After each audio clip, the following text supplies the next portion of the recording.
যে দোয়াটা পরে গতকাল আমি ফল পেয়েছি, আপনারাও পেয়ে যাবেন। মাত্র 5 মিনিটেই দোয়াটি পড়ুন, ইনশাআল্লাহ আপনি কয়েকদিনের ভিতরে সুসংবাদ পেয়ে যাবেন। সম্মানিত হাজিরিন, যে দোয়াটার কথা আমি বলবো সেটা হচ্ছে ইসমে আজম।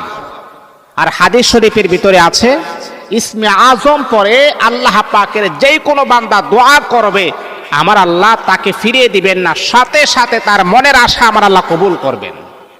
ইসমে আজম বড় সম্মানিত, ইসমে আজমের পাওয়ার অনেক বেশি। ইসমে আজম পরে দোয়া করলে সেই দোয়া কখনো বৃথা যায় না, আমার আল্লাহ কবুল করে নেন। তো সম্মানিত হাজিরিন, দোয়াটা আপনারা পড়বেন ইনশাআল্লাহ। আল্লাহ পাকের উপরে পরিপূর্ণ তাওয়াক্কুল রাখবেন, কারণ পরিপূর্ণ ভরসা না রাখলে এটার ফলাফলটা আপনি পাবেন না। পরিপূর্ণ ভরসা যখন আপনি রাখবেন, তাহলে এটার ফলাফলটা আপনি অতি দ্রুত পেয়ে যাবেন ইনশাআল্লাহ। সম্মানিত হাজিরিন, আমলটা আপনি কিভাবে করবেন? আপনি প্রথমে 5 ওয়াক্ত নামাজ পড়বেন।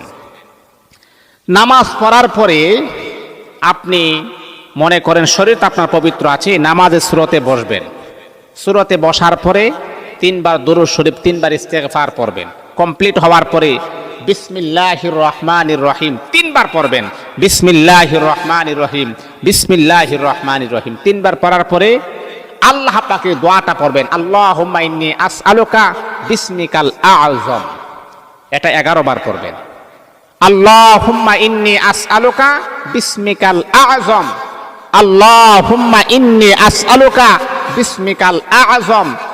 এই দোয়াটা আপনি 11 বার আপনি পড়বেন। তারপর আবারও 3 বার দুরূদ শরীফ, 3 বার ইস্তেগফার।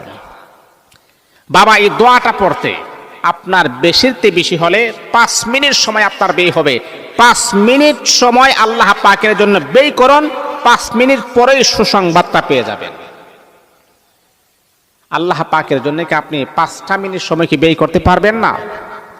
আপনার মনের আশা যে আপনার প্রিয় মানুষটা চলে গেছে, এটার জন্য আপনি করতে পারেন। আপনার স্ত্রী চলে গেছে, স্ত্রীর জন্য করতে পারেন। আপনার স্বামী যদি কথা না শুনে, তার জন্য আপনি করতে পারেন।